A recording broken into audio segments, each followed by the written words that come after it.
Okay, about passive-aggressive behavior. Particularly, specifically, dealing with passive-aggressive behavior is difficult because the immediate reaction, which is to defend yourself, actually intensifies post-traumatic anxiety panic in the defending party that might make them irrational and wild. From my experience dealing with passive-aggressive panic attacks, the best thing to do is try and state your intention clearly, as legally as you can, and don't deviate from your original point. There's lots of a passive-aggressive response is a belief that you don't really mean what you said.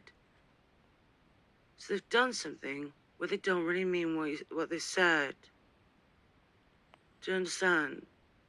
So in the current burn scenario, she doesn't want to give him the current burns, but she's scared of him.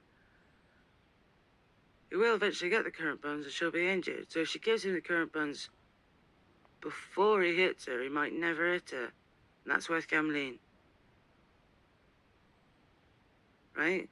So in a post-traumatic stress panic attack, they're trying to see past their own panic to see whether or not you're going to hit them.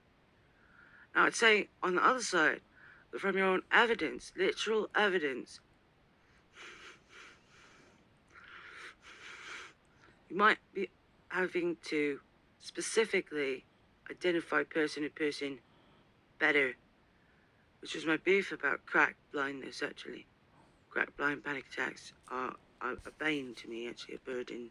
Yeah. Psychologically, how could you ever know who's going to hit you if you deliberately made it so you can't see?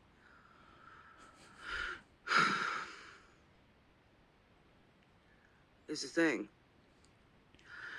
In male and female interrelational passive-aggressive panic attacks, the only thing you could do to stop them from trying to injure each other with you as a witness is stop the argument and state clearly that you feel like it's time to go and you don't want to be involved.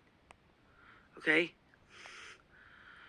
There are nutritional guidelines about things like current burns. It won't actually hurt. If he has a lot, I don't really care if it's fat. Then I can be fat.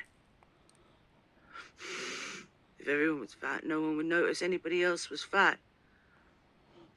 But it might be somebody else's post-traumatic stress, inflicting on the post-traumatic stress.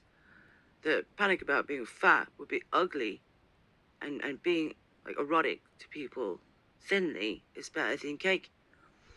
Of course, you might not have any evidence of that. I'm looking at a passive-aggressive stress reaction of fear of violence that engages at close proximity, and decide that cake is better than all proximity, and you should surrender the current burns.